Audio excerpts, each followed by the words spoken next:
Polifonia shqiptare dhe veçanërisht kënga Labe vijon të marrë vlerësim të madh në të gjitha trujet shqiptare. Një dashuri të madhe merr edhe në Kosovë, ku ansambli folklorit Çipini u prit me respekt dhe emocion nga publiku vendas. Gjatë vizitës së tyre, anëtarët e ansamblit kanë ndrekuar edhe në ambientin e restorantit Arbresh, ku sipas tyre janë pritur jashtëzakonisht mirë, e që i kanë të emocionuar dhe krenar për lidhjet mes shqiptarëve. Në një intervistë për Arbresh Info, Tomor Lelo flet me emocion për rëndësinë e ditëve të nëntorit për shqiptarët, si kongresi e monastirit, shpallja e pavarësisë së Shqipërisë dhe ditëlindja e komandantit legjendar Adem Jashari. Për të, këto data përbëjnë boshtin e identitetit kombëtar, të cilin Polifonia e ruan dhe e përcjell brez pas brezi.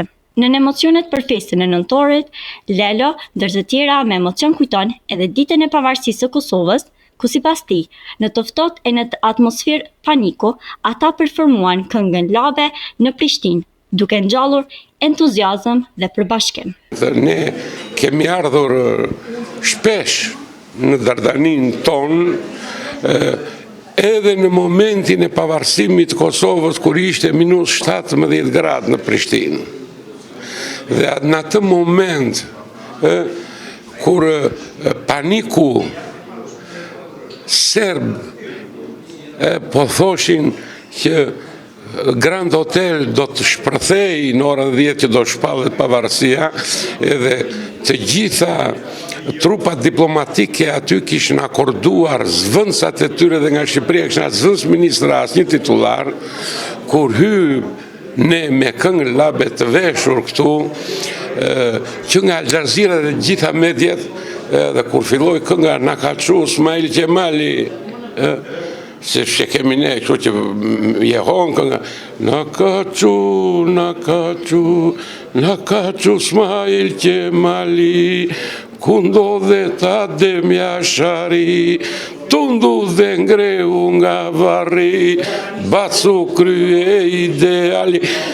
Shpërdheu një entuziazm i jashtëzakonshëm dhe na u duk sikur ne ishim çlirimtarët e Kosovës. Pavarësisht se ka një aktivitet të gjatë dhe kënga e tyre ka prekur zemrat e shqiptarëve, që nga Jeruzalemi e deri në Washington, Lelo thekson për shtypjen që i bën mirëpritja në Kosovë. Por ajo që është që thuash na bën për shtypje dhe na bën krenar në trojet etnike shqiptare, si në Mitrovic, si në Gjakov, si në Prishtinë, si në Pej, si në Prizren, ashtu edhe në Çamëri, ashtu edhe në Tuzë, edhe në Ulqin, pa përjashtuar diasporën, elementi, se s'dua ta them kosovar, po duhet ta them dardan, na ka pritur me një dhëmshuri dhe me një dashuri të jashtëzakonshme, sepse këngët tona janë më shumë këngë patriotike që i kushtohen trimave që kanë dhënë jetën për më mëdhen, për lirinë. Për fund, ajo drejtua të gjithë shqiptarëve me një mesazh për festën e 28 nëntorit. Mesazhin më të mirë e jep vetë Flamuri, i larë me gjakun e shqiptarëve, brez pas brezi. Dhe u kam qenë në momentin që u shpalos Flamuri i shtetit të Kosovës me yjet dhe me atë ngjyrën e qiellit.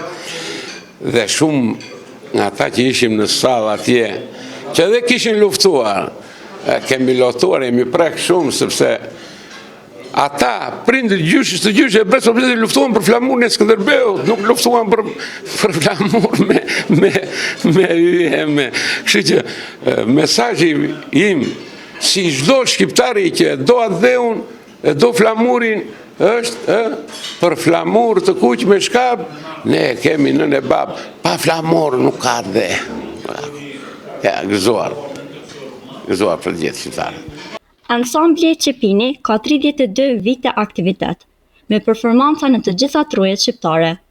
Polifonia atyre është pritur me dashuri dhe mirënjohje, sepse shumica e këngëve u kushtohen heronjve të kombit, nga Isa Boletini e Shtot Galica, te Avni Rostemi, Hasan Prishtina, Temi dhe Gjev Vladrovci e deri te luftëtarët e UÇK-s.